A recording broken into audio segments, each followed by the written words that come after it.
Sebelum ceritanya dimulai, silakan tulis di kolom komentar dari daerah mana saja teman-teman yang menonton cerita ini. Dan jangan lupa like dan subscribe, agar channel Our Story bisa terus berkembang dan mempersembahkan cerita yang terbaik. Pagi itu udara terasa lembut menembus celah jendela besar di ruang tengah rumah mewah bergaya klasik yang berdiri di salah satu kawasan elit kota Bandung. Cahaya matahari menerobos tirai tipis warna krem, menyentuh perabotan mahal yang tertata rapi dengan sentuhan feminin. Di sudut ruang, aroma bunga lili segar menyebar menenangkan. Itulah rumah peninggalan orang tua Alia, rumah yang menyimpan terlalu banyak kenangan, tempat di mana setiap dindingnya seakan menyapa lembut setiap kali ia melewati lorong panjang itu. Alia berdiri di depan dapur, mengenakan gaun rumahan sederhana warna biru muda. Rambut hitamnya terurai lembut hingga punggung, wajahnya bersih tanpa riasan, namun tetap memancarkan ketenangan dan kecantikan alami. Tangannya cekatan menyiapkan sarapan, sambil sesekali menatap jam di dinding. Pagi adalah waktu yang paling ia sukai. Saat rumah masih sunyi, hanya ada dirinya dan kesunyian yang damai. Dari arah tangga terdengar langkah kaki pelan. Rizal, suaminya, muncul dengan kemeja rapi dan wajah yang terlihat agak terburu-buru. Pria itu tinggi, berkulit sawo matang, dengan aura yang dulu membuat Alia jatuh cinta, tenang, berwibawa, dan penuh tanggung jawab. Tapi belakangan, ada sesuatu yang berubah dari sorot matanya. Ia sering tampak lelah, acuh, dan tergesa-gesa. "Selamat pagi," sapa Alia lembut sambil menata piring di meja makan. Rizal mengangguk singkat tanpa banyak kata. "Aku buru-buru, ada meeting penting pagi ini." Alia tersenyum kecil. "Sarapan dulu sebentar, ya? Aku sudah buatkan nasi goreng kesukaanmu." Rizal menatap meja itu sejenak, tapi tangannya justru meraih kunci mobil di atas meja. "Enggak usah, nanti aja di luar," katanya datar. Alia terdiam. Senyum di wajahnya perlahan memudar, tapi ia tetap menatap lembut, mencoba memahami. "Baiklah, tapi jangan lupa makan, ya? Aku takut kamu sakit." Rizal tak menjawab. Ia berjalan keluar begitu saja, meninggalkan aroma parfum mahal yang samar bercampur dengan aroma nasi goreng buatan istrinya. Suara pintu tertutup membuat ruang itu kembali hening. Alia menatap meja makan yang tersisa 2 piring nasi goreng hangat yang belum tersentuh. Ia menarik napas panjang, lalu duduk perlahan, menatap sendok di tangannya. Sudah beberapa bulan belakangan Rizal sering seperti itu. Dingin, seolah rumah ini bukan lagi tempatnya pulang. Tapi Alia berusaha menutup mata. Ia tidak ingin menuduh tanpa dasar. Ia percaya pernikahan harus dijaga, meski dengan hati yang mulai lelah. Setelah membereskan dapur, Alia berjalan ke ruang kerja kecil di sebelah taman belakang. Di ruangan itu, ia menjalankan butik online yang diwariskan ibunya.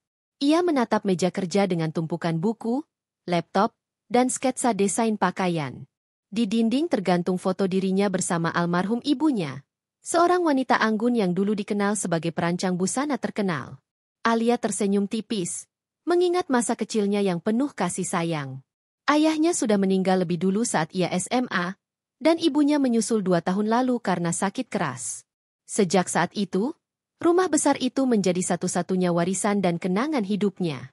Ia membuka laptop, mulai memeriksa pesan pelanggan.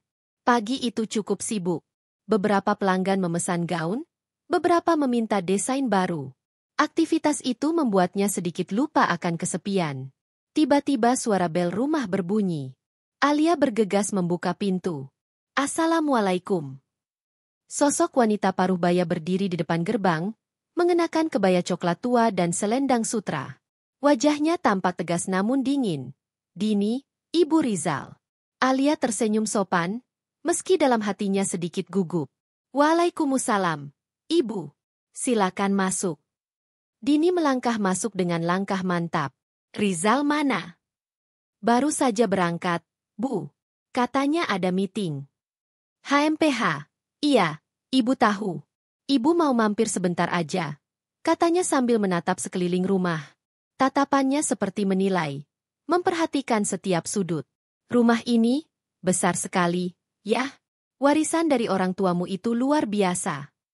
Alia menunduk sedikit. "Iya, Bu.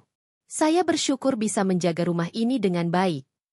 Dini duduk di sofa ruang tamu, meletakkan tas tangannya dengan keras di meja. Ibu cuma kadang heran, kenapa Rizal nggak punya inisiatif memperluas usahanya. Padahal, kalau rumah sebesar ini dijual, bisa jadi modal besar. Kalian kan belum punya anak, daripada kosong terus. Alia menatapnya dengan senyum yang ditahan. Rumah ini peninggalan orang tua saya, Bu. Saya belum terpikir untuk menjualnya. Banyak kenangan di sini. Dini mendengus pelan. Kenangan nggak bisa kasih uang. Lia, Rizal juga punya tanggung jawab besar. Kadang ibu merasa kamu terlalu mempertahankan hal yang nggak penting. Kalimat itu menancap dalam hati Alia. Tapi ia menahan napas, menunduk dengan hormat. Saya mengerti, Bu. Tapi saya yakin, Rizal bisa sukses tanpa harus menjual rumah ini. Dini terdiam sesaat, lalu bangkit berdiri. Terserah kamu aja. Ibu cuma ngomong, jangan sampai kamu menyesal karena terlalu keras kepala. Alia hanya menatap kepergian mertuanya dengan tatapan hampa. Setiap kali Dini datang, suasana rumah selalu berubah dingin. Siang menjelang, Alia makan sendiri di meja makan, lalu menyiram tanaman di taman belakang. Angin sore membawa aroma tanah basah dan bunga melati yang baru mekar. Ia duduk di kursi rotan, menatap langit biru yang perlahan berubah jingga. Hidupnya sebenarnya tidak kekurangan apapun. Tapi di balik kemewahan rumah itu, ia sering merasa kesepian. Rizal semakin jauh, mertua makin sering mencampuri urusan rumah tangga, dan ia sendiri hanya bisa menenangkan hati dengan doa. Malam tiba, Rizal belum juga pulang. Jam menunjukkan pukul 10 malam. Alia duduk di ruang tamu, menatap jam dengan mata sayu. Ia menyalakan televisi sekadar menemani kesunyian. Saat akhirnya pintu terbuka, Rizal masuk dengan langkah pelan. Wajahnya tampak lelah. Kamu baru pulang? Tanya Alia pelan. Rizal melepas jasnya dan hanya menjawab pendek. Ada urusan. Alia mendekat, berusaha menatap matanya. Urusan apa? Akhir-akhir ini kamu sering pulang malam, aku jadi khawatir. Rizal menatapnya sekilas lalu menjauh. Kamu nggak perlu ikut campur semua urusanku. Kalimat itu membuat dada Alia terasa sesak. Ia terdiam, menunduk, mencoba menahan air mata. Baik, aku nggak akan tanya lagi, katanya lirih. Rizal langsung naik ke kamar, meninggalkan Alia sendirian di ruang tamu yang kini hanya diterangi cahaya lampu redup. Dalam diam, Alia menatap foto pernikahan mereka yang tergantung di dinding. Ia mengusap bingkai itu perlahan. Kenapa semuanya terasa jauh sekarang? Zal? Bisiknya nyaris tak terdengar. Suara jam dinding berdetak lambat, mengiringi malam yang terasa begitu panjang. Di luar, hujan mulai turun perlahan. Mengetuk jendela seakan ikut merasakan sepi yang mengendap di dada Alia. Ia berjalan ke kamarnya, berbaring, dan menatap langit-langit sambil menahan air mata. Rumah besar itu tetap sunyi. Tapi entah kenapa, di balik keindahannya, ada hawa dingin yang mulai terasa asing. Pagi itu langit Bandung tampak cerah, sinar matahari menembus jendela kaca besar dan menyoroti ruang makan yang megah namun terasa dingin tanpa kehangatan. Alia sudah menyiapkan sarapan di meja seperti biasa, berharap Rizal mau duduk bersamanya walau hanya sebentar. Di hadapan piring-piring berisi omelet, buah, dan kopi hangat itu, ia duduk menunggu, menatap jam yang berdetak lambat. 15 menit berlalu. Rizal belum juga turun dari kamar. Alia memutuskan naik pelan, mengetuk pintu kamar dengan lembut. Zal, sarapannya udah siap, ucapnya pelan. Tidak ada jawaban. Hanya suara langkah tergesa di dalam kamar. Pintu terbuka, Rizal keluar dengan kemeja putih yang belum sepenuhnya dikancing. Aku nggak bisa sarapan, ada janji penting pagi ini, katanya buru-buru sambil mengenakan jam tangan. Meeting lagi? Tanya Alia hati-hati. Iya, ada urusan proyek baru. Alia menatapnya sejenak. Proyek apa? Kamu nggak pernah cerita belakangan ini. Rizal berhenti sejenak, lalu menatap istrinya tanpa ekspresi. Aku nggak harus cerita semua, kan? Aku capek kalau setiap hal ditanya. Nada suaranya datar tapi tajam. Alia menelan ludah, mencoba menahan diri. Maaf, aku cuma ingin tahu aja. Aku khawatir. Kamu sering pulang malam, kadang juga lupa makan. Rizal hanya menghela napas panjang, lalu menepuk bahu Alia sekadarnya. Udah, Jangan mikir aneh-aneh. Aku baik-baik aja. Ia lalu menuruni tangga dengan cepat, meninggalkan Alia yang berdiri diam di depan pintu kamar. Setelah Rizal pergi, Alia duduk di ruang kerja, mencoba mengalihkan pikiran dengan memeriksa pesanan butik online-nya. Namun pikirannya tak tenang. Ada perasaan aneh yang tak bisa ia jelaskan. Beberapa hari terakhir, ia sering melihat Rizal menerima telepon dengan nada berbisik-bisik, bahkan terkadang keluar rumah untuk bicara di halaman belakang. Saat ia tanya, jawabannya selalu sama, urusan bisnis. Menjelang siang, bel rumah berbunyi. Seorang pria berperawakan sedang dengan kemeja rapi berdiri di depan pagar. Ia membawa map coklat dan senyum profesional. Permisi, Bu. Saya dari kantor properti, Sentra Realty. Saya ingin melakukan pengecekan lokasi dan pengambilan foto untuk rumah ini.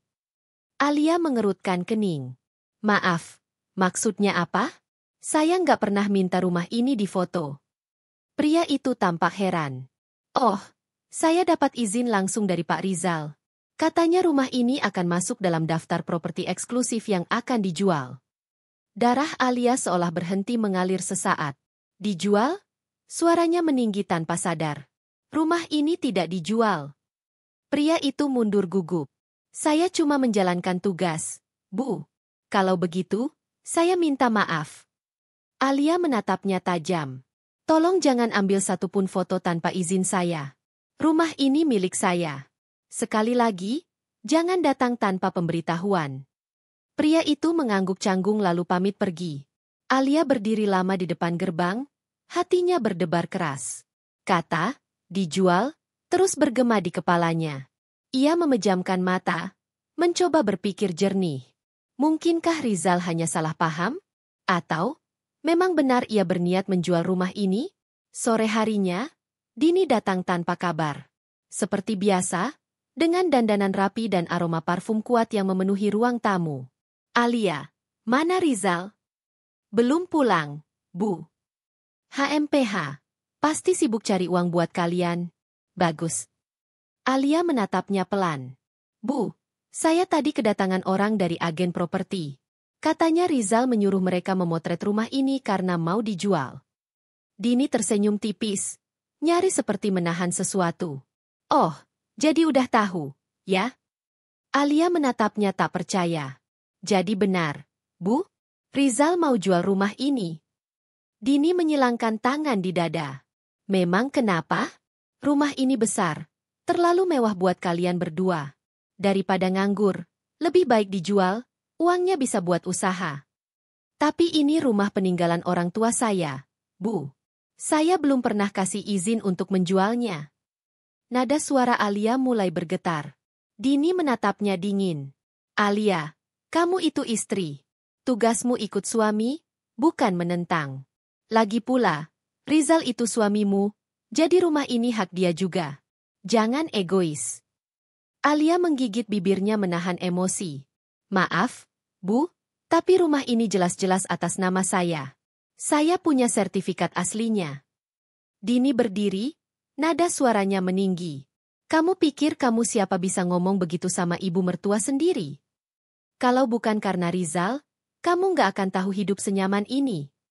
Alia menunduk, air matanya hampir jatuh. Saya nggak bermaksud kurang ajar, Bu. Saya cuma ingin menjaga warisan orang tua saya. Dini mendengus kasar. Sudahlah, jangan sok bijak. Kalian masih muda, nggak ngerti nilai uang. Ibu tahu yang terbaik buat keluarga ini.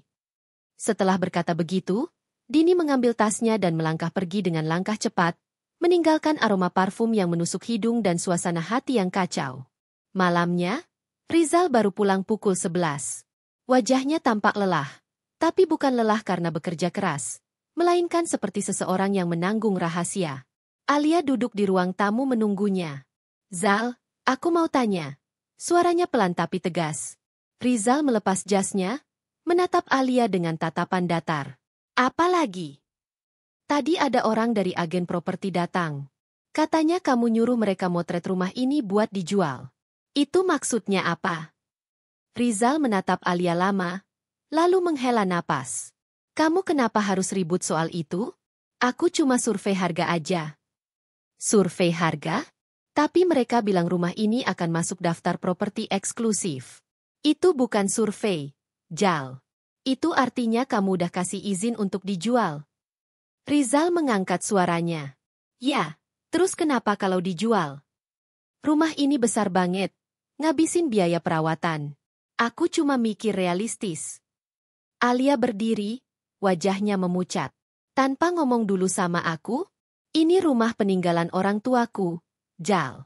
Kamu nggak punya hak sepihak seperti itu. Rizal menatapnya tajam. Jangan mulai drama. Lia, aku suamimu. Apapun yang aku lakukan pasti buat kebaikan kita. Kebaikan? Atau buat kepentingan kamu dan ibu? Rizal menatapnya kaget sejenak. Lalu matanya berubah dingin. Jaga bicaramu. Alia menggeleng. Air mata akhirnya jatuh juga. Kamu berubah, Jal. Dulu kamu nggak pernah begini. Rizal tidak menjawab. Ia mengambil rokok dari saku kemeja dan menyalakannya. Asap putih mengepul, memenuhi ruangan yang sebelumnya harum oleh aroma bunga. Alia menatapnya lama, lalu berbalik menuju kamar tanpa sepatah kata pun lagi. Malam itu ia tidak bisa tidur. Hatinya penuh tanda tanya. Benarkah Rizal akan menjual rumah itu?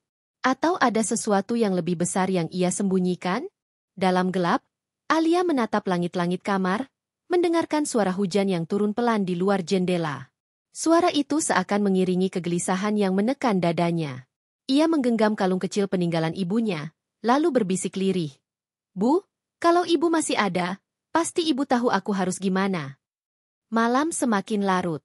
Di luar sana, di balik suara hujan, Alia tidak tahu bahwa di saat itu juga, Rizal sedang duduk di dalam mobilnya bersama Dini, menatap kertas surat tanah yang sedang mereka bahas dengan wajah serius. Ada sesuatu yang sedang mereka rencanakan. Sesuatu yang akan mengubah hidup Alia sepenuhnya. Hari-hari berikutnya terasa begitu lambat bagi Alia. Sejak kejadian dengan agen properti itu, rumah besar yang dulu terasa hangat kini seperti menekan dadanya setiap kali ia melangkah di dalamnya. Setiap sudutnya terasa asing. Setiap langkah Rizal seolah menyimpan sesuatu yang tak ia ketahui. Pagi itu, ia duduk di balkon lantai 2 sambil menyeruput teh hangat. Pandangannya kosong, menatap taman kecil di depan rumah yang mulai ditumbuhi rumput liar karena tukang kebun jarang dipanggil lagi. Rizal sudah berangkat sejak subuh, tanpa pamit. Hanya suara pintu mobil yang terdengar, diiringi deru mesin yang menghilang cepat di kejauhan. Alia menarik napas panjang. Sesuatu di hatinya mulai berubah. Bukan sekadar curiga, tapi cemas.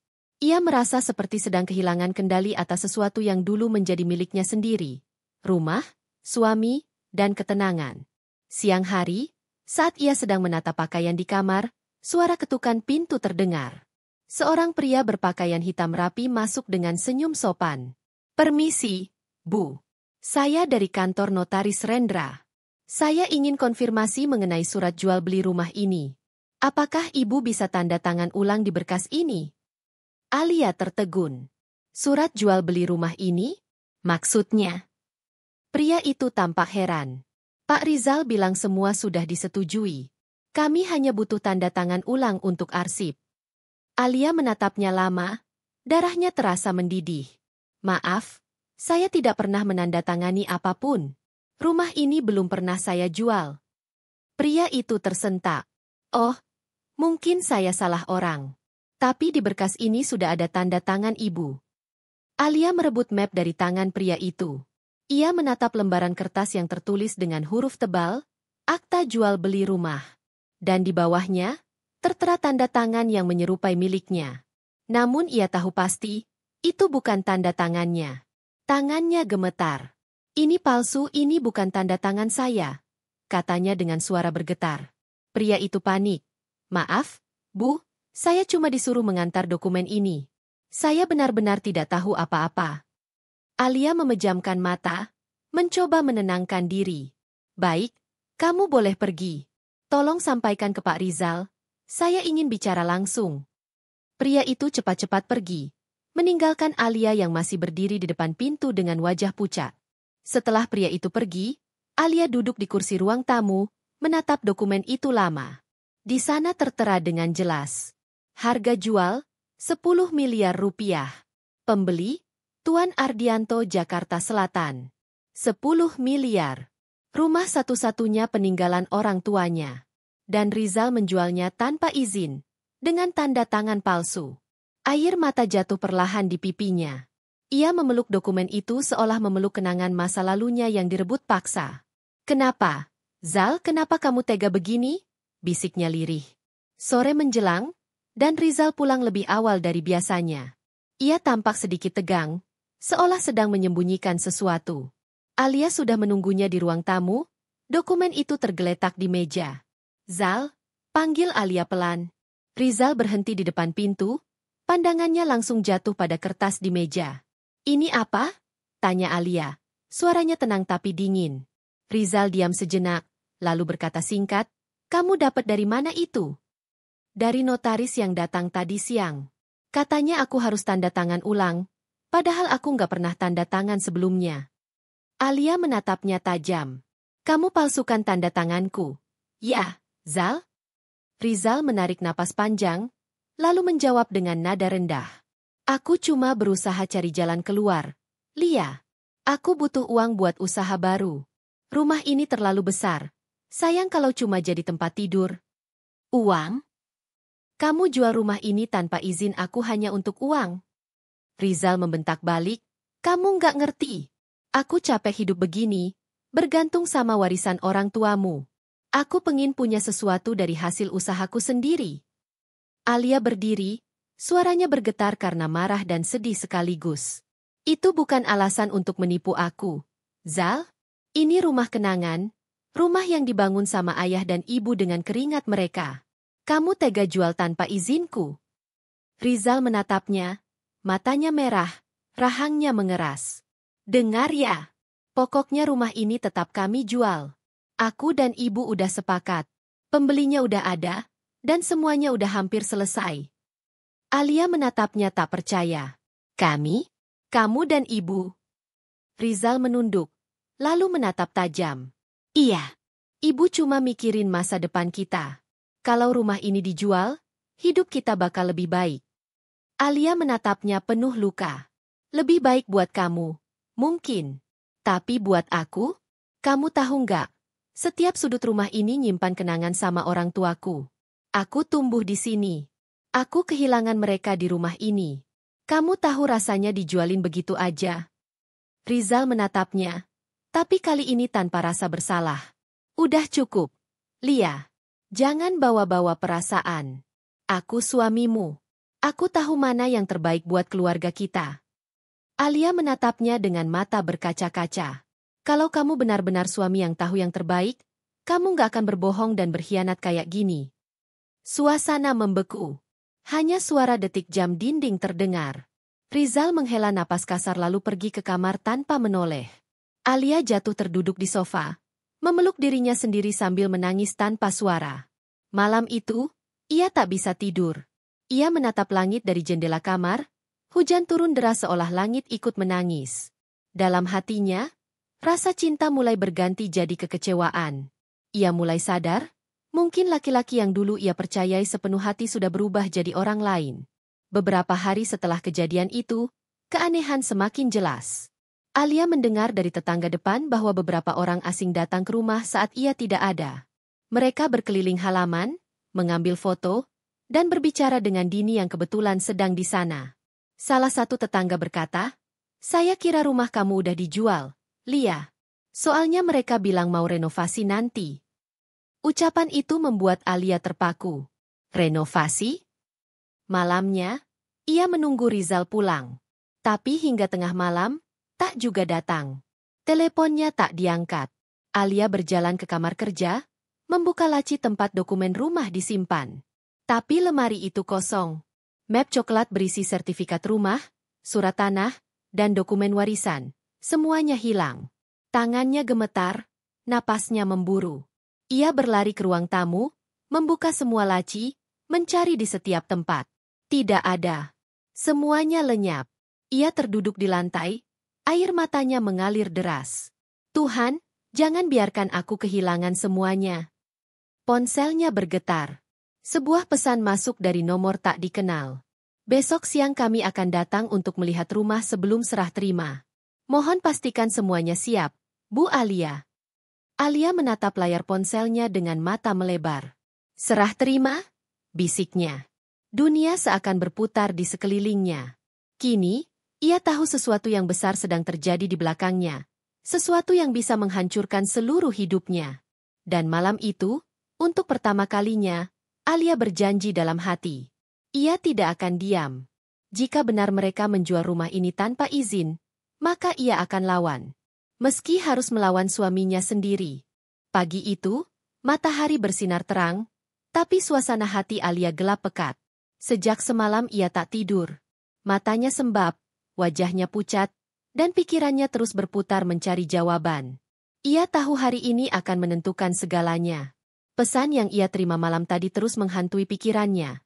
Tentang serah terima rumah yang bahkan tak pernah ia setujui. Ia berdiri di depan cermin, menatap bayangannya sendiri.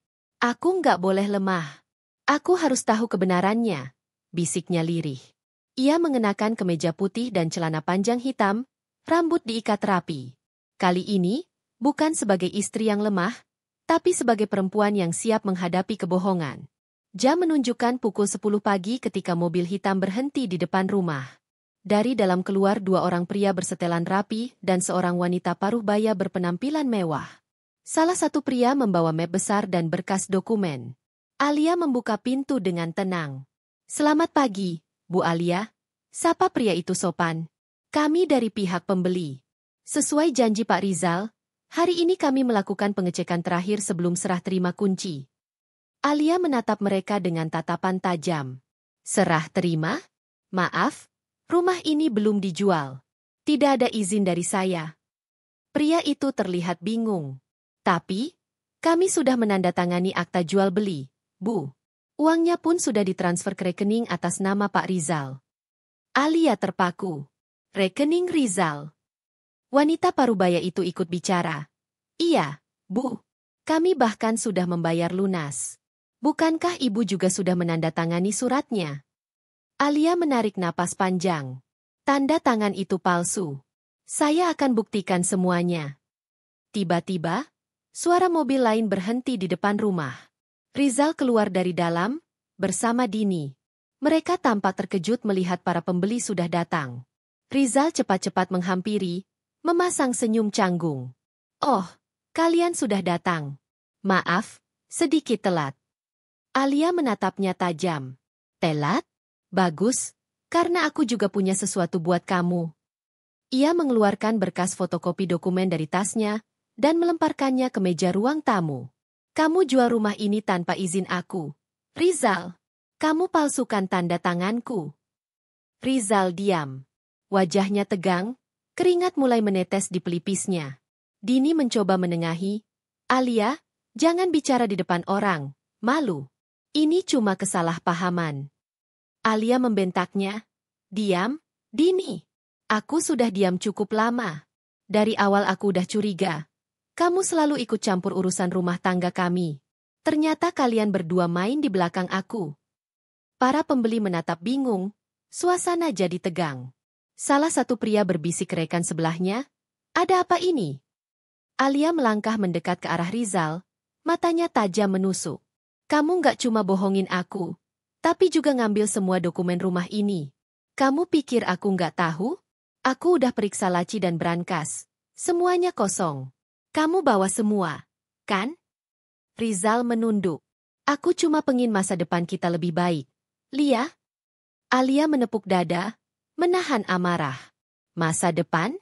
Dengan cara menipu istrimu sendiri. Dini maju satu langkah. Alia, jangan salahin Rizal. Semua ini karena kamu gak pernah ngertiin dia. Dia capek hidup di bawah bayang-bayang orang tuamu. Alia menatap Dini tajam, suaranya dingin. Kamu pikir aku gak tahu, ya? Kamu yang dorong dia jual rumah ini, kan? Kamu yang terus bisikin dia, supaya dia dapat bagian kalau rumah ini laku. Dini terdiam, tapi matanya berkedip gelisah. Ngawur kamu. Alia mengeluarkan ponselnya, membuka rekaman suara. Ngawur? Ini apa? Rekaman terdengar jelas. Suara Rizal dan Dini terdengar sedang berbicara di ruang tamu malam sebelumnya. Rizal, kalau rumah ini laku, aku bisa bagi kamu 200 juta, Din. Asal kamu bantu yakinkan Alia kalau ini keputusan yang benar. Dini, tenang aja, Zal. Aku tahu cara ngomong sama dia. Lagian, buat apa sih dia pertahankan rumah itu? Cuma bikin kalian hidup kayak masa lalu aja. Ruangan mendadak hening. Semua mata tertuju pada Rizal dan Dini. Wajah Dini memucat, sementara Rizal menatap kosong ke lantai. Alia menatap mereka berdua, air matanya menetes pelan. Aku udah kasih kamu segalanya. Zal, kepercayaan, cinta, bahkan seluruh hidupku. Tapi kamu balas dengan pengkhianatan. Salah satu pria dari pihak pembeli berdiri, menatap keduanya dengan wajah tegas. Maaf, Pak Rizal. Kami tidak bisa melanjutkan transaksi ini. Kami akan laporkan pemalsuan tanda tangan ini ke pihak berwenang. Rizal mencoba menahan mereka, tapi mereka sudah berjalan keluar. Dini buru-buru menghindar, wajahnya pucat pasi. Alia menatap Rizal dalam diam. Sekarang, jawab aku satu hal, katanya lirih. Suaranya bergetar tapi penuh kekuatan. Apa artinya aku buat kamu, Rizal? Cuma alat buat dapetin uang. Rizal menggertakkan gigi. Aku cuma pengin diakui. Lia, aku capek terus dianggap numpang di rumah warisanmu. Aku pengin berdiri sendiri. Alia tersenyum getir. Kalau kamu pengin berdiri sendiri, seharusnya kamu kerja keras, bukan jual pengorbananku. Kamu nggak cuma hancurin rumah ini, tapi juga hancurin harga diriku sebagai istrimu. Rizal terdiam, wajahnya kosong. Alia mengambil kunci rumah di meja, lalu berkata pelan tapi tegas. Mulai hari ini, kamu nggak punya hak lagi di sini. Pergi sebelum aku benar-benar laporin kamu ke polisi. Rizal menatapnya dengan mata berkaca-kaca, tapi Alia sudah membalikkan badan. Ia berjalan menuju tangga tanpa menoleh lagi. Langkahnya mantap, meski air mata terus jatuh. Begitu Rizal keluar dari rumah, Alia menutup pintu perlahan. Suara pintu menutup itu terasa seperti titik akhir dari semua kebohongan. Ia bersandar di dinding, terisak pelan. Tapi di balik air matanya, ada sedikit rasa lega. Untuk pertama kalinya, ia memilih melawan. Namun, malamnya, ketika ia hendak tidur, ponselnya bergetar. Sebuah pesan masuk dari nomor tak dikenal. Jangan kira semuanya selesai. Lia, rumah itu tetap akan jadi milik kami. Kau belum tahu siapa yang sebenarnya kau lawan. Alia menatap layar ponsel itu lama. Dingin menjalar di tubuhnya. Ia sadar, pengkhianatan ini baru permulaan dari sesuatu yang jauh lebih besar. Pagi itu, udara terasa menyesakan. Rumah yang selama ini menjadi tempat Alia bernaung kini seperti kehilangan kehangatan. Langit tampak kelabu, dan suara burung pun seolah enggan bernyanyi. Alia duduk di ruang tamu dengan wajah letih, matanya sembab karena malam sebelumnya ia tak berhenti menangis. Ia masih belum percaya bahwa orang yang paling ia percayai, suaminya sendiri, tega mengkhianatinya seperti itu. Pengkhianatan itu seperti belati yang menancap di dadanya, meninggalkan luka yang tak terlihat tapi terasa menyakitkan di setiap tarikan napasnya. Sementara itu, Rizal duduk di teras bersama Dini dan ibunya. Mereka berbisik-bisik, sesekali melirik ke arah dalam rumah dengan tatapan sinis. Alia mendengar sayup-sayup percakapan mereka dari balik pintu kaca.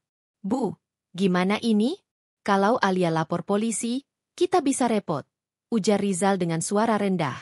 Ibu mertuanya, Sulastri, menatap tajam. Makanya, kamu jangan kasih dia kesempatan buat ngomong ke siapapun. Suruh dia keluar dari rumah ini sebelum semuanya makin ribet. Dini menimpali dengan nada sinis. Iya, Bu. Rumah ini toh sudah dijual.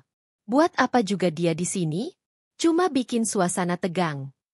Alia terdiam, dadanya terasa sesak. Ia melangkah keluar, menatap ketiganya dengan tatapan penuh luka. Jadi kalian mau ngusir aku sekarang?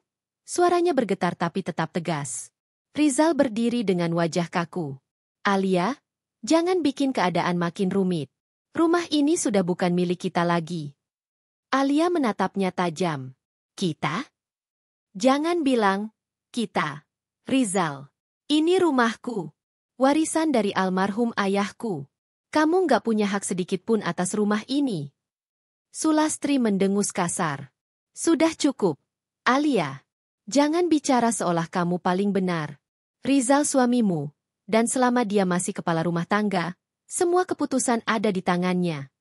Alia menatap ibu mertuanya dengan mata berkaca-kaca. Ibu tahu nggak, apa yang kalian lakukan itu kejam? Kalian bukan cuma jual rumah ini tanpa izin, tapi juga hancurin hidup aku. Namun bukannya merasa bersalah, Sulastri justru menatapnya dengan tatapan penuh kebencian. Sudahlah, jangan pura-pura jadi korban. Kamu itu cuma wanita manja yang nggak pernah tahu diri. Rizal kerja keras bertahun-tahun, tapi kamu cuma nyombongin harta warisan orang tuamu. Alia menahan air mata yang hampir jatuh. Aku nggak pernah sombong, Bu. Aku cuma pengin keluarga ini bahagia. Tapi ternyata, kalian semua malah menusukku dari belakang. Dini tertawa kecil. Matanya berkilat penuh sindiran. Udahlah, Lia. Hidup tuh nggak bisa cuma pakai perasaan. Kalau kamu memang sayang sama Rizal, kamu harusnya dukung dia, bukan malah ngelaporin. Alia menatapnya tajam. Kamu diam. Dini, aku udah cukup sabar sama kamu. Kamu bukan siapa-siapa di rumah ini, tapi kamu yang paling banyak ikut campur. Semua ini gara-gara kamu. Suasana makin panas. Rizal tiba-tiba menepuk meja keras-keras. Cukup, Lia. Aku capek dengar ocehanmu. Kalau kamu nggak bisa terima keputusan ini, kamu keluar aja dari rumah ini. Alia membeku. Apa kamu sadar barusan kamu bilang apa? Rizal menghindari tatapannya. Aku serius. Rumah ini udah dijual. Kamu nggak punya hak tinggal di sini lagi. Sulastri berdiri sambil menunjuk pintu. Kamu dengar sendiri, kan? Pergi sekarang juga sebelum aku yang nyuruh orang buat ngeluarin kamu. Alia menatap mereka satu persatu, air matanya jatuh tanpa bisa ditahan. Kalian tega. Kalian benar-benar tega. Ia melangkah ke kamarnya, mengambil tas dan beberapa pakaian seadanya. Tangannya gemetar ketika memasukkan foto pernikahan mereka ke dalam tas, foto yang kini terasa hanya seperti kenangan kosong. Saat ia hendak keluar, Sulastri menatapnya dengan tatapan dingin. Jangan balik lagi ke sini. Kami nggak butuh kamu. Alia menatapnya lama. Suaranya lirih tapi penuh makna. Ingat kata-kataku, Bu. Kalian pikir aku lemah. Tapi suatu hari nanti kalian sendiri yang datang minta maaf. Ia berjalan keluar rumah dengan langkah goyah. Di halaman, Dini menyenggol bahunya dengan kasar. Hati-hati di jalan, Bu Alia, katanya sinis. Alia hampir terjatuh, tapi ia berusaha tetap berdiri. Aku nggak akan lupa wajah kalian. Gumamnya pelan sebelum melangkah pergi. Langit mendung mulai menitikan hujan, membasahi wajahnya yang penuh air mata. Ia berjalan tanpa arah, tubuhnya gemetar. Jalanan licin, dan tanpa sadar, kakinya tergelincir di trotoar yang basah. Ia jatuh keras, lututnya berdarah, tangannya tergores. Tapi rasa sakit di tubuhnya tak seberapa dibanding perih di hatinya. Ia duduk di bawah rintik hujan, menggenggam tasnya erat. Kenapa? Kenapa semua ini harus terjadi? Bisiknya dengan suara serak. Beberapa orang yang lewat hanya memandang tanpa peduli. Dunia seolah ikut bersekongkol untuk meninggalkannya sendirian. Ia berusaha berdiri, menatap rumah yang semakin jauh di belakang. Rizal, kamu yang minta aku pergi, kan? Baik. Tapi aku janji, kamu akan menyesal. Kamu dan semua yang terlibat. Suara petir menggelegar di langit, seakan menjadi saksi dari sumpah hatinya yang retak.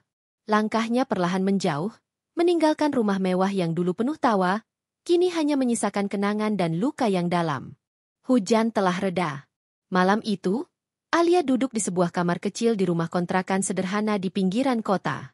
Lampu remang-remang dan suara tetesan air dari atap bocor menjadi saksi betapa hidupnya berubah drastis hanya dalam beberapa hari. Dari istri yang tinggal di rumah mewah, ia kini hanyalah seorang wanita yang kehilangan segalanya. Suami, keluarga, dan tempat berlindung. Namun di balik mata sembab dan tubuh lelah itu, ada bara yang mulai menyala dalam hatinya. Alia menatap langit-langit kamar, lalu berbisik pelan. Aku udah cukup disakiti. Sekarang waktunya aku bangkit. Pagi berikutnya, ia pergi ke sebuah warung kecil tempat kenalannya, Bu Marni, bekerja. Wanita parubaya itu langsung menyapanya dengan wajah cemas. Lia, ya ampun, kamu kelihatan pucat banget, nak. Kamu nggak apa-apa. Alia tersenyum tipis. Aku nggak apa-apa, Bu. Aku cuma butuh tempat sementara. Kalau boleh, aku bantu-bantu di sini. Bu Marni mengangguk. Tentu boleh. Warung ini sepi, butuh tangan muda kayak kamu. Hari-harinya kembali diisi dengan kesederhanaan. Ia membantu melayani pelanggan, mencatat stok barang, dan sesekali ikut memasak. Meskipun capek, ia merasa tenang, karena untuk pertama kalinya, ia berdiri di atas kakinya sendiri tanpa bergantung pada siapapun. Namun setiap malam, pikirannya selalu kembali ke rumah itu, ke pengkhianatan Rizal dan Dini. Ia teringat bagaimana mereka menatapnya dengan dingin saat ia diusir. Rasa sakit itu kini berubah menjadi tekad. Suatu sore, saat warung mulai sepi, Bu Marni menghampirinya sambil membawa koran. Lia, nih, aku nemu berita tentang rumah-rumah mewah di daerah kamu yang katanya dijual di bawah harga pasar. Kamu baca deh. Alia mengambil koran itu. Matanya membesar saat membaca judul besar di halaman utama. Dugaan penipuan dan pemalsuan dokumen jual beli properti. Beberapa pihak terlibat. Ia membaca setiap detailnya, dan di bagian bawah artikel itu, tertera alamat rumah yang tak asing lagi, rumahnya. Jantungnya berdetak kencang. Ini rumahku, gumamnya. Nama Rizal juga disebut sebagai pihak yang diduga terlibat dalam transaksi tidak sah. Alia terdiam lama, lalu tersenyum tipis. Tuhan memang gak tidur. Malam itu, ia membuka kembali berkas-berkas yang sempat ia fotokopi sebelum semua dokumen diambil Rizal. Ia menatap tanda tangan palsu itu dengan teliti, lalu mengambil ponsel dan menghubungi seorang teman lamanya, Nanda, yang dulu bekerja sebagai notaris. Endra, aku butuh bantuanmu. Ini soal rumahku yang dijual tanpa izin. Aku punya bukti tanda tangan palsu, dan aku tahu siapa yang melakukannya. Suaranya tenang tapi tegas. Nanda terdiam sejenak di seberang. Alia, kamu yakin mau buka kasus ini? Yakin. Aku udah nggak punya apa-apa lagi untuk ditakuti. Keesokan harinya, mereka bertemu di sebuah kafe kecil. Alia datang membawa semua bukti yang ia punya. Fotokopi surat jual beli, rekaman percakapan Rizal dan Dini, serta pesan ancaman dari nomor tak dikenal. Nanda memeriksa semuanya dengan serius. Ini kuat banget. Lia, bukti pemalsuan tanda tangan, ada rekaman, ada saksi juga. Kamu bisa langsung ajukan laporan ke pihak berwajib. Alia mengangguk pelan. Aku bukan cuma mau mereka dihukum, Endra. Aku mau mereka tahu rasanya kehilangan segalanya seperti yang aku rasakan. Beberapa hari kemudian, Alia resmi melapor ke pihak kepolisian. Ia menyerahkan semua bukti dengan tangan bergetar tapi hati yang mantap. Polisi yang menerima laporannya mengangguk serius. Kami akan tindak lanjuti segera, Bu Alia. Kasus ini jelas mengandung unsur penipuan dan pemalsuan dokumen. Saat ia keluar dari kantor polisi, angin sore berembus lembut menerpa wajahnya. Untuk pertama kalinya setelah sekian lama, ia merasa lega. Ia menatap langit yang perlahan memerah di ufuk barat dan berkata dalam hati, sekarang giliranku. Beberapa minggu berlalu, dan kabar mulai menyebar. Rumah mewah yang dijual tanpa izin itu kini disegel oleh pihak berwajib. Rizal dan Dini panik. Rizal bahkan sempat mencoba menghubungi Alia, tapi panggilannya tidak pernah diangkat. Ia tahu, Alia bukan lagi wanita yang bisa ia kendalikan. Suatu malam, saat Alia sedang menutup warung bersama Bu Marni, ia menerima pesan singkat dari Nanda. Alia, pihak kepolisian sudah memanggil Rizal dan Dini untuk pemeriksaan besok. Kamu diminta hadir juga sebagai pelapor. Alia membaca pesan itu dengan hati bergetar. Ia menatap langit malam dan menahan napas dalam-dalam. Akhirnya, saat yang kutunggu datang juga. Keesokan paginya, ia berdiri di depan cermin, mengenakan kemeja putih sederhana dan celana panjang hitam, pakaian yang sama saat ia menghadapi pembeli rumah itu dulu. Bedanya, kali ini bukan dengan air mata, melainkan dengan kekuatan.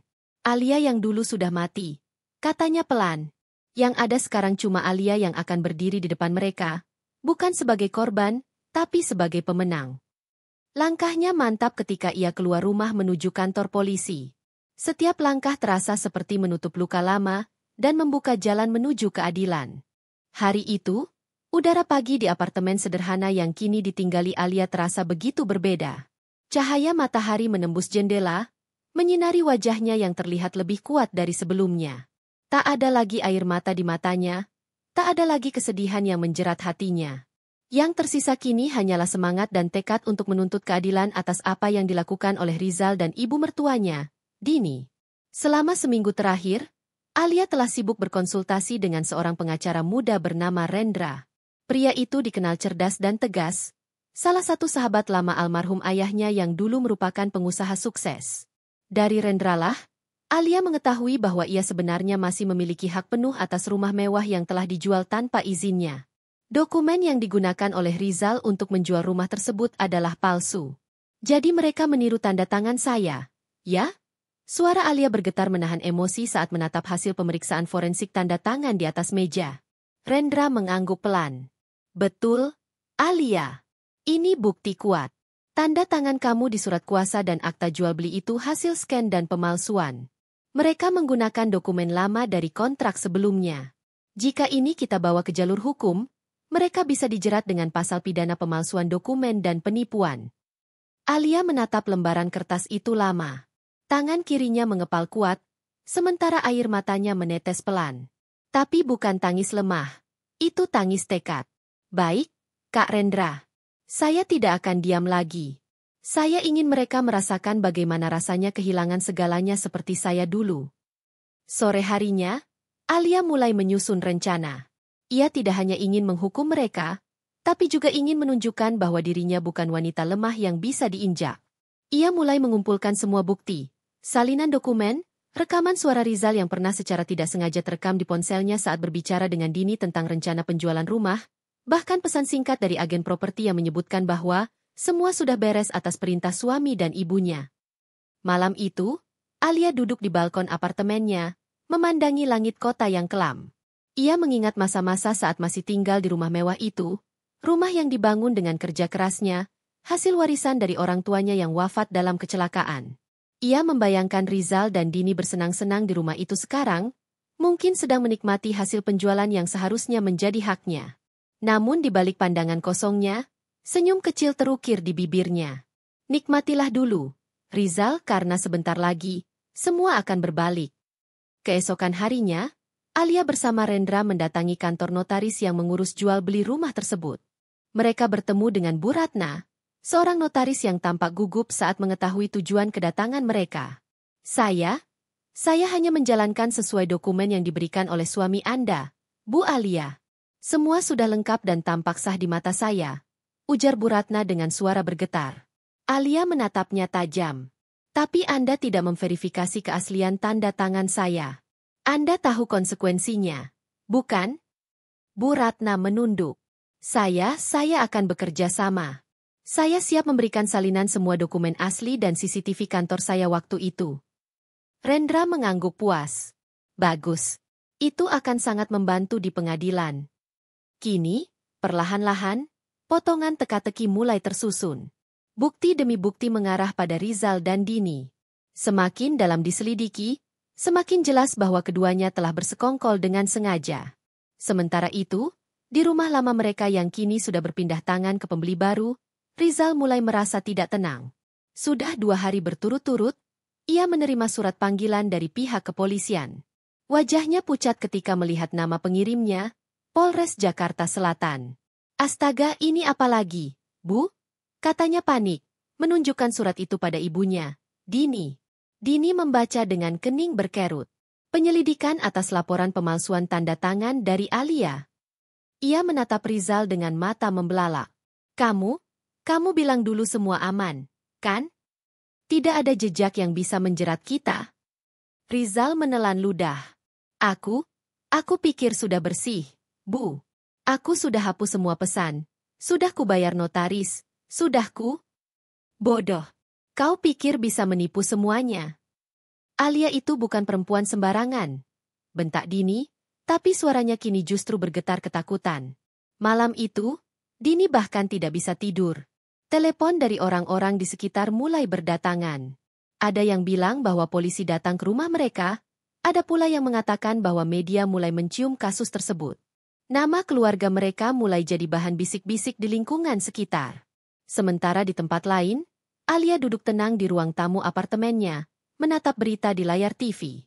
Reporter melaporkan, kasus dugaan penipuan dan pemalsuan dokumen penjualan rumah mewah di Jakarta Selatan kini memasuki tahap penyelidikan. Terlapor adalah seorang pria bernama Rizal dan ibunya, Dini. Alia menarik napas panjang. Ia menatap wajahnya sendiri di bayangan jendela, tersenyum samar. Perlahan tapi pasti, keadilan itu datang. Beberapa hari kemudian, Rizal akhirnya menerima panggilan resmi untuk pemeriksaan. Di ruang penyidik, ia duduk gelisah, keringat dingin membasahi pelipisnya. Polisi menunjukkan bukti tanda tangan palsu, rekaman suara, hingga pesan digital yang mengaitkannya. Pak Rizal, kata penyidik dengan nada tegas, bukti-bukti ini cukup kuat. Anda dan ibu Anda bisa dijerat dengan pasal berlapis. Ada yang ingin Anda sampaikan? Rizal terdiam. Bibirnya bergetar, pandangannya kosong. Ia tahu semuanya sudah berakhir. Di sisi lain kota, Alia sedang menatap langit sore yang memerah di atas balkon. Angin berhembus lembut, membawa ketenangan yang dulu sempat hilang. Ia tahu perjalanannya belum selesai. Ini baru permulaan dari perlawanan panjang untuk menegakkan keadilan dan mengembalikan harga dirinya yang diinjak. Ini baru awal, gumamnya pelan. Kalian sudah mencuri hartaku, tapi sekarang aku akan ambil kembali semuanya, termasuk kebebasan kalian. Senyumnya tipis, namun matanya menyala penuh tekad. Perlawanan Alia baru saja dimulai, dan ia tak akan berhenti sampai semua pelaku membayar lunas dosa mereka. Hari demi hari berlalu, dan situasi di pihak Rizal serta ibunya, Dini, semakin memburuk. Setelah panggilan pertama dari kepolisian, kini status mereka naik menjadi tersangka. Surat resmi sudah dikirim, dan berita tentang kasus mereka mulai menyebar ke berbagai media sosial dan berita daring. Nama mereka kini menjadi bahan perbincangan di kalangan tetangga dan teman-teman lama. Dini yang dulu dikenal sebagai wanita sombong dan suka merendahkan orang lain, kini tak berani keluar rumah.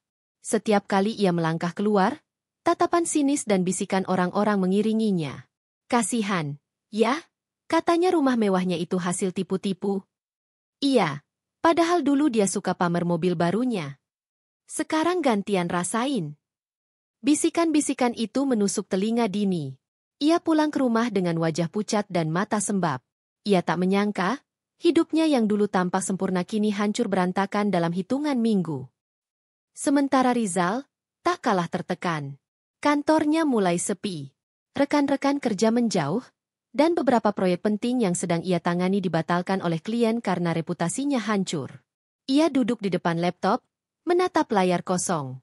Telepon dari bank dan pihak berwenang datang silih berganti. Semua menuntut tanggung jawab atas uang hasil penjualan rumah yang kini disita untuk proses hukum. Bu, uang itu sudah habis, katanya pelan suatu malam, saat Dini menatapnya penuh kecemasan. Apa maksudmu habis? Suara Dini meninggi, tangannya gemetar. Kau bilang masih ada 5 miliar di rekeningmu. Rizal menunduk dalam. Aku pakai sebagian buat bayar utang perusahaan dan biaya-biaya lain. Sekarang tinggal sisa sedikit. Dini terdiam, tubuhnya lunglai di sofa. Ia menatap anaknya dengan pandangan campuran marah dan putus asa. Kau sudah gila, Rizal. Semua ini karena kamu terlalu serakah. Kalau saja kita tidak menjual rumah itu, kita tidak akan seperti ini. Rizal menatap ibunya tajam. Jangan salahkan aku saja, Bu. Ibu juga ikut setuju waktu itu. Ibu yang bilang, pokoknya rumah ini tetap kita jual. Ingat? Sekarang ibu takut? Suasana rumah itu menjadi panas. Mereka saling menyalahkan, saling berteriak. Sampai akhirnya Dini menangis keras dan Rizal hanya bisa terdiam. Suara tangisan itu menggema di ruang tamu yang dulu megah, kini terasa dingin dan kosong. Di tempat lain, Alia hanya memantau semuanya dari kejauhan. Ia tidak ingin buru-buru bertemu mereka. Ia tahu, waktu terbaik untuk menunjukkan dirinya adalah ketika mereka benar-benar jatuh. Kini ia hanya fokus pada proses hukum dan mengumpulkan dukungan dari orang-orang yang dulu mengenal baik reputasi keluarga mereka. Di kantor hukum milik Rendra, Alia duduk santai sambil membaca berkas baru. Kasus mereka semakin berat. Alia, kata Rendra dengan nada serius. Pihak notaris sudah memberikan kesaksian bahwa dokumen itu diserahkan langsung oleh Rizal dan Dini. Ditambah bukti rekening transfer uang ke nama mereka berdua. Itu sudah cukup untuk menjerat mereka. Alia menatap Rendra pelan, lalu tersenyum dingin. Bagus. Aku ingin mereka merasakan tekanan seperti yang aku rasakan dulu. Aku ingin mereka tahu rasanya kehilangan segalanya karena keserakahan sendiri. Di rumah Rizal, malam terasa panjang. Ia tidak bisa tidur. Pikiran tentang kemungkinan di penjara menghantui kepalanya. Ia berjalan mondar-mandir di ruang tamu, sementara Dini hanya duduk termenung dengan wajah penuh ketakutan. Tiba-tiba, suara ketukan keras terdengar di pintu depan. Toh, toh, toh. Rizal terkejut, begitu pula Dini. Mereka saling pandang. Dengan langkah pelan, Rizal membuka pintu. Di depan berdiri dua orang polisi dengan wajah serius. Selamat malam. Kami dari Polres Jakarta Selatan. Ini surat resmi penahanan sementara. Anda dan ibu Anda diminta untuk ikut ke kantor untuk proses lebih lanjut. Wajah Rizal langsung pucat pasi. Sekarang juga, Pak? Petugas itu mengangguk. Ya, sekarang. Dini langsung berdiri, tangannya gemetar. Tidak, kami tidak bersalah. Ini semua kesalahpahaman. Kami cuma butuh waktu. Tapi polisi tetap tenang. Maaf, Bu. Semua sudah sesuai prosedur. Silakan ikut dengan kami. Tangis pecah malam itu. Dini berteriak, mencoba menolak, namun sia-sia. Rizal hanya bisa tertunduk, menahan malu ketika tetangga mulai keluar rumah menonton dari jendela. Kamera wartawan bahkan sempat menangkap momen itu. Wajah panik mereka berdua, tangis histeris Dini, dan langkah gontai Rizal menuju mobil polisi. Keesokan harinya, berita tentang penangkapan mereka menyebar luas. Judul besar di laman berita berbunyi, pasangan ibu dan anak ditangkap karena menjual rumah warisan tanpa izin pemilik asli. Media menulis panjang lebar tentang kisah mereka, lengkap dengan kronologi dan bukti yang kini menjadi konsumsi publik. Nama Alia disebut sebagai korban yang berhasil membongkar pemalsuan dokumen besar. Dini yang biasanya berlagak anggun dan berkelas, kini hanya duduk di ruang tahanan dengan wajah lesu. Rambutnya berantakan, matanya sembab. Rizal duduk di sudut, menatap lantai tanpa suara. Apa yang sudah kita lakukan, Bu? Bisiknya pelan. Dini tidak menjawab. Air matanya jatuh tanpa henti. Ia hanya bisa menatap dinding penjara yang dingin dan suram. Sementara itu, Alia kembali ke rumah lama yang kini telah dipasangi segel penyitaan. Ia berdiri di depan gerbang besi yang dulu begitu megah, menatapnya dengan perasaan campur aduk. Ia tak lagi menangis, hanya tersenyum kecil. Lihatlah sekarang, rumah ini akhirnya menjadi saksi. Dulu kalian tega menjualnya tanpa izin, tapi sekarang, rumah ini jadi bukti yang membawa kalian ke tempat yang seharusnya. Angin sore berhembus lembut, menyapu rambutnya. Alia menarik napas dalam, menatap langit yang perlahan berwarna jingga. Namun, jauh di dalam hatinya, ia tahu perjuangannya belum sepenuhnya selesai. Masih ada langkah berikutnya, bukan sekadar membalas, tapi memastikan keadilan ditegakkan dengan tuntas. Dan untuk itu, Alia sudah siap menghadapi apapun yang akan datang. Kini giliran Rizal dan Dini yang merasakan arti sebenarnya dari kata terdesak. Hari berganti hari, dan kini sudah 2 minggu sejak Rizal dan Dini resmi ditahan untuk menjalani proses hukum. Sel-sel tahanan yang dingin dan sempit kini menjadi tempat mereka merenungi semua yang telah terjadi. Tak ada lagi pakaian mewah, tak ada lagi makan malam di restoran mahal, tak ada lagi kenyamanan rumah besar yang dulu mereka banggakan. Yang tersisa hanya penyesalan dan keheningan panjang.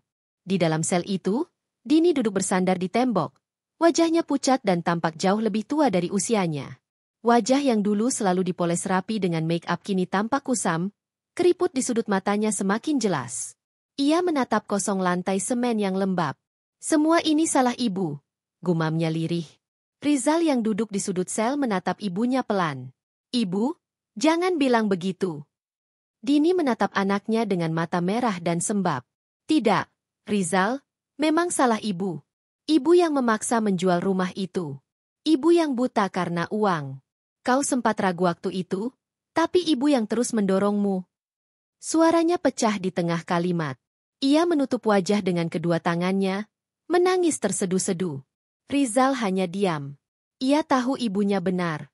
Ia memang sempat ragu, tapi keserakahan membuatnya tak berpikir panjang. Ia ingin cepat kaya, ingin lepas dari bayang-bayang istrinya yang selalu dianggap lebih hebat, lebih pintar, lebih berhak. Sekarang, semua itu berbalik menjadi azab yang menghancurkan hidupnya.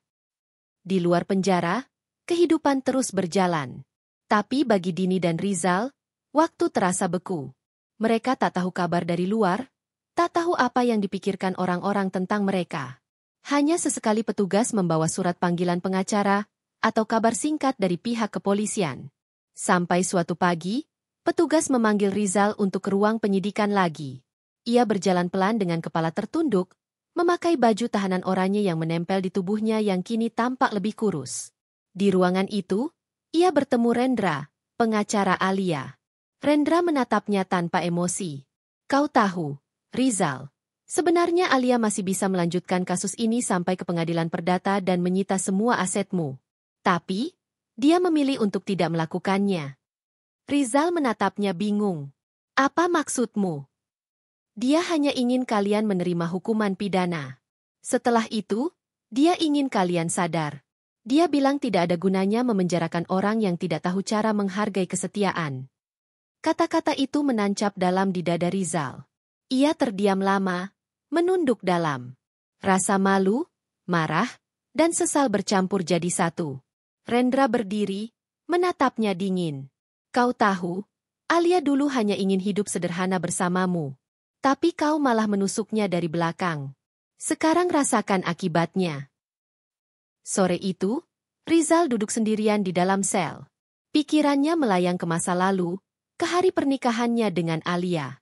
Ia masih ingat betapa bahagianya mereka waktu itu. Alia mengenakan kebaya putih, wajahnya berseri, dan mata itu, mata yang menatapnya penuh cinta dan kepercayaan. Semua kenangan itu kini terasa jauh. Ia menggenggam rambutnya sendiri, menunduk, lalu berbisik. Maafkan aku, Lia, aku terlalu bodoh.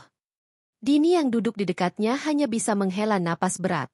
Kalau saja waktu bisa diulang, Bu tidak akan pernah menyentuh rumah itu. Rumah itu bukan sekadar bangunan. Itu kenangan, itu harga diri Alia. Di luar penjara, Alia tengah duduk di sebuah taman kota bersama Rendra. Angin sore berhembus lembut, dedaunan berguguran di sekitarnya. Rendra menatapnya. Kau benar-benar tidak ingin menuntut lebih jauh. Alia menggeleng pelan. Tidak. Aku sudah cukup melihat mereka mendapatkan balasannya. Penjara bukan hanya tembok, tapi cermin untuk hati mereka. Kalau mereka menyesal, itu sudah lebih dari cukup untukku. Lalu apa rencanamu setelah ini? Tanya Rendra lembut. Alia menatap langit yang perlahan berubah warna jingga. Aku akan mulai hidup baru. Aku ingin menggunakan sisa uang yang ada untuk membuka yayasan kecil. Aku ingin bantu perempuan yang pernah mengalami hal seperti aku. Rendra tersenyum kecil. Kau kuat sekali, Alia. Alia menatapnya sambil tersenyum tipis. Aku dulu lemah, Kak. Tapi sakit yang mereka berikan membuatku tumbuh. Sekarang aku tidak ingin hidup untuk membenci. Aku ingin hidup untuk berarti. Malamnya, di dalam sel, Rizal terbangun dari tidurnya yang gelisah. Ia bermimpi melihat Alia, berdiri di depan rumah mereka yang dulu, mengenakan pakaian putih, wajahnya tenang tapi matanya dingin. Dalam mimpi itu, Alia berkata, aku sudah memaafkanmu, Rizal. Tapi aku tidak akan pernah lupa. Ia terbangun dengan napas terengah. Keringat dingin membasahi tubuhnya. Dini yang tidur di sampingnya menatap cemas. Kenapa, Nak? Rizal hanya menggeleng pelan. Aku bermimpi tentang Alia. Bu, dia memaafkan kita. Dini terdiam. Ia menatap langit-langit sel, air matanya menetes lagi. Kalau benar begitu, semoga Tuhan juga memaafkan kita, Nak, karena dosa kita padanya terlalu besar. Beberapa minggu kemudian, proses persidangan dimulai. Ruang sidang penuh dengan wartawan dan pengunjung. Alia hadir, duduk di kursi saksi dengan sikap tenang dan elegan. Rizal dan Dini dibawa masuk dengan pengawalan ketat. Saat mata mereka bertemu, waktu seakan berhenti sejenak. Rizal menunduk, sementara Dini mulai menangis terisak. Hakim membaca berkas dakwaan panjang, menyebutkan pasal demi pasal yang menjerat mereka. Suasana hening. Ketika giliran Alia berbicara, suaranya lembut namun tegas. Saya tidak ingin membalas dendam. Saya hanya ingin keadilan ditegakkan. Karena saya pernah mencintai mereka. Tapi cinta yang dikhianati harus berakhir dengan kebenaran, bukan dengan air mata. Ruang sidang sejenak sunyi. Semua mata tertuju pada Alia. Rizal menunduk makin dalam. Dadanya terasa sesak, bibirnya bergetar, lalu ia berbisik lirih. Maafkan aku, Lia. Air mata jatuh dari mata Alia. Tapi ia tidak berkata apa-apa. Ia hanya berdiri dan pergi meninggalkan ruang sidang, meninggalkan masa lalunya, meninggalkan luka yang kini berubah menjadi kekuatan. Dini memandangi punggung Alia yang menjauh, dan hatinya remuk. Dia tetap wanita baik, gumamnya pelan. Dan kita menghancurkannya. Rizal mengangguk perlahan, menutup mata. Penyesalan itu datang, tapi semua sudah terlambat. Beberapa bulan berlalu sejak persidangan yang mengguncang hidup Rizal dan Dini. Vonis sudah dijatuhkan. 6 tahun penjara untuk Rizal dan 4 tahun untuk Dini, ditambah kewajiban mengembalikan uang hasil penjualan rumah senilai 10 miliar rupiah yang kini telah disita negara. Berita tentang kasus itu sempat menjadi viral, lalu perlahan tenggelam di antara kisah-kisah baru. Tapi bagi Alia, semuanya baru saja berakhir, bukan dengan dendam, melainkan dengan kemenangan yang sunyi. Pagi itu, Alia berdiri di depan rumah mewah lamanya yang kini sudah resmi kembali menjadi miliknya. Rumah itu tampak megah seperti dulu, hanya saja beberapa bagian tampak kusam karena lama tak ditempati. Ia memandangi gerbang besar yang dulu menjadi saksi saat dirinya diusir oleh orang yang paling ia percaya. Kini, ia kembali berdiri di tempat itu, bukan sebagai korban, tapi sebagai pemenang. Udara pagi terasa segar.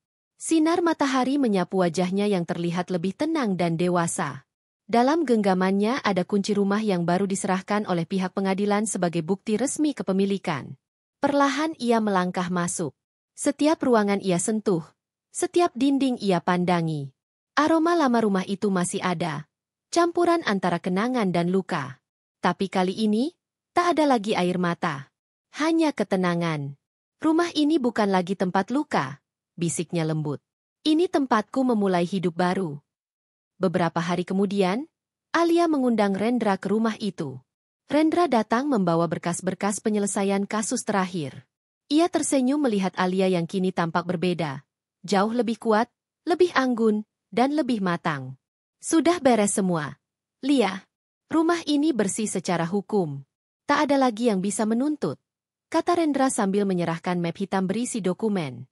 Alia tersenyum tenang. Terima kasih, Kak Rendra. Kalau bukan karena bantuanmu, mungkin aku masih terpuruk. Rendra menggeleng pelan. Tidak, Alia. Kau sendiri yang bangkit. Aku hanya bantu sedikit. Yang luar biasa itu hatimu. Kau bisa menuntut, tapi juga bisa memaafkan. Alia menatap jauh ke arah taman belakang yang dulu sering ia rawat bersama Rizal. Memaafkan bukan berarti melupakan, Kak. Aku hanya tidak mau lagi hidup dengan kebencian. Aku sudah membalas mereka dengan cara terbaik, dengan membuat mereka menghadapi akibat dari perbuatannya. Sekarang tugasku adalah menyembuhkan diri sendiri. Hari demi hari berlalu. Alia mulai menata hidupnya kembali. Ia menjual sebagian aset yang masih dimilikinya dan membuka Yayasan Alia Citra Hati, sebuah lembaga kecil yang membantu perempuan korban penipuan, kekerasan rumah tangga, dan pengkhianatan ekonomi. Yayasan itu tumbuh cepat karena banyak yang terinspirasi dari kisah hidupnya. Di ruang kerjanya yang sederhana, Alia sering duduk memandangi dinding yang terpajang foto-foto para wanita yang ia bantu. Ia merasa bahagia setiap kali melihat senyum mereka. Itulah pembalasan yang sebenarnya. Bukan membuat orang lain menderita, tapi membuat dirinya kembali berarti. Suatu sore, saat matahari hampir tenggelam, ia menerima surat dari penjara. Pengirimnya, Rizal. Alia sempat terdiam lama sebelum membukanya. Tulisan tangan di dalamnya bergetar, seolah ditulis dengan penuh rasa bersalah. Alia, Aku tahu mungkin tidak ada ampun untukku. Tapi setiap hari di sini aku memikirkanmu. Aku akhirnya mengerti apa arti kehilangan. Aku kehilanganmu, kehilangan rumah, dan kehilangan diriku sendiri. Aku tidak meminta kau kembali memaafkan secara utuh. Aku hanya ingin kau tahu bahwa aku benar-benar menyesal. Semoga hidupmu kini jauh lebih baik tanpa aku. Rizal. Alia membaca surat itu sampai habis tanpa meneteskan air mata. Ia hanya tersenyum kecil, lalu melipat surat itu rapi dan menyimpannya di laci. Terima kasih, Rizal, gumamnya pelan. Akhirnya kau belajar menyesal. Tapi maaf, aku sudah tidak menunggu penyesalanmu lagi. Beberapa minggu kemudian, ia menerima kabar bahwa Dini jatuh sakit di penjara. Meskipun banyak yang menyarankan agar ia tidak peduli, Alia tetap mengirim bantuan medis dan obat-obatan. Ketika petugas penjara menyampaikan pesan itu kepada Dini, wanita tua itu hanya bisa menangis. Dia masih sebaik itu. Setelah semua yang kami lakukan padanya, katanya lirih. Dalam hatinya, Alia tahu, inilah bentuk terakhir dari pembalasan yang beradab, mengalah dengan cara yang terhormat, memberi kebaikan kepada orang yang pernah menyakitinya. 3 bulan kemudian, Alia menggelar acara peresmian resmi yayasannya. Banyak tamu datang, termasuk media. Di panggung kecil, ia berdiri dengan mikrofon di tangan, senyum hangat di wajahnya. Hidup kadang tidak berjalan sesuai yang kita rencanakan, katanya dengan suara lembut namun mantap. Aku pernah kehilangan segalanya. Tapi dari kehilangan itu, aku menemukan kekuatanku. Dulu aku berjuang untuk mempertahankan rumah. Sekarang aku berjuang untuk memberi rumah bagi hati yang pernah hancur. Sorak tepuk tangan menggema. Air mata haru mengalir dari beberapa tamu yang mengenalnya. Malam itu, setelah semua tamu pulang, Alia berjalan ke halaman rumahnya. Langit malam cerah, bintang berkelap-kelip seperti berkat kecil dari Tuhan. Ia menatap langit dengan senyum penuh syukur. Terima kasih, Tuhan, sudah memberiku kekuatan untuk melawan tanpa membenci, dan memaafkan tanpa melupakan. Ia memejamkan mata sejenak. Angin malam menyentuh lembut wajahnya, membawa kedamaian yang tak pernah ia rasakan sebelumnya. Kini hidupnya bukan lagi tentang pembalasan, tapi tentang pemulihan. Rasa sakit yang dulu menghancurkannya kini berubah menjadi cahaya yang menuntunnya. Membuatnya sadar bahwa keadilan sejati bukan saat musuh menderita, melainkan saat hati yang hancur akhirnya bisa tenang kembali.